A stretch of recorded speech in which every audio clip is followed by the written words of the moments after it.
So in this circumstance, we were unable to keep our toes pointed and they're starting to get compressed. I don't think that you should ever get finished from a calf slicer if they're unable to grab your toes and break your foot down, unless there's a significant size advantage. However, I guess it could happen. So if we are unable to extend our legs away, whether it's because our opponent's controlling the very end of the lever, at least a lever that's enough leverage that we're unable to. Kevin's got my leg controlled. And let's look at it first from the idea that he's controlling the toes on both feet with both arms. Because this is going to be kind of looking at like the truck position where we're quite stuck. They're not moving up so much where they're like got our hips loaded here. Because if this happens, it's actually quite difficult for them to finish the calf slicer here. They're going to be going to the back. But from here, I got both legs controlled. This is going to be difficult. The thing that I have to do here, he shouldn't be able to finish me with one arm. I need to relax my right leg. My right leg is the leg getting crushed right now. What's going to aid him in being able to finish me is me tightening all my muscles and making it the muscles harder, so that now as he starts, even with one arm compressed, everything's tight.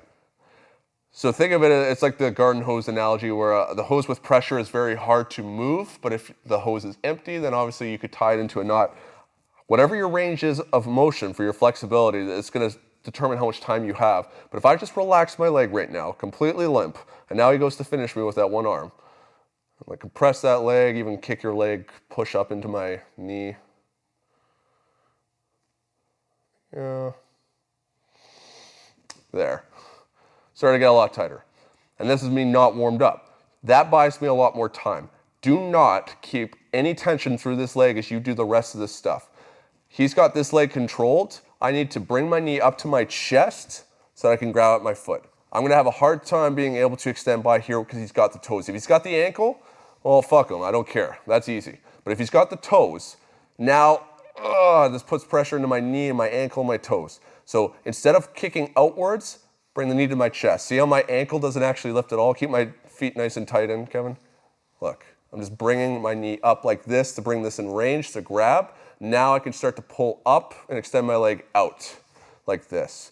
I'm going to try and keep control of his arm as much as I can. I might even try and grab with both if I have to. From here, my foot is going to go to that arm underneath like we talked about briefly in the other video. This foot's coming through. You could put the side of your foot right up against it. Depending on the crisis of the situation, just fire your leg through this hole and your shin, regardless of where it is going to make contact and you're just sliding down your own calf. You know where his hand's going to be. You can't miss this if you fire through that hole and break that. You have to do that every time. So here he's controlling both. I'm relaxing my right leg while I obviously have to have a little bit of work going through my left leg. Break this grip. I go through here immediately to shed that control. As soon as this happens, we're immediately starting to move into how we can reverse that truck position. So that's the difference. The first one, he doesn't have control of my leg as he's trying to grab it. This is where I keep that tension. I'm not in a bad position yet. Until he can close my leg down, this is strong. Yeah, I'm fine. But as soon as he does compress it, now if I tried to extend from here, oh man, this just hurts my leg and it's uncomfortable for the top, especially the tops of my feet here. So here, I'm not gonna do it. If he doesn't have control of my leg, that foot immediately comes in every time. If he grabs it with both arms, so this is the way that we like to do it here. Kevin's reaching around, grabbing around to the outside of my toes, that now as he applies this, he's applying external rotation into the calf slicer. So now there's a rotation-based element to the compression.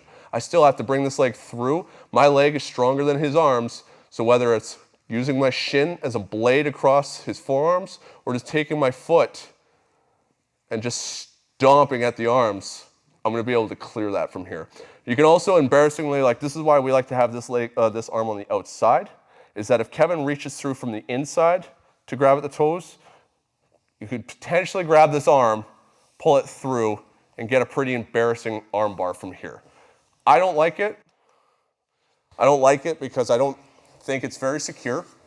And I think that there's a problem, especially when you guys are first working on your defenses. That you start trying to switch to an offensive mindset while you're still in a defensive stage. So if you're stuck in a calf slicer, the idea should not be going through your head. This is my time to look for this arm bar. when is he going to give me this arm bar? If you focus on that and you potentially tunnel vision yourself, then you're going to make mistakes and you're not going to do the other proper things that you're supposed to. So I recommend not going for that arm bar. But once you get comfortable defending the calf slicer and you have all these other motions in place, these redundancies to protect yourself, and somebody is an idiot and reaches through with their arm and you're able to embarrass them and go, then absolutely go for it. But otherwise, make sure that you're keeping your leg very relaxed so that it's able to bend as much as possible to buy yourself the maximum amount of time.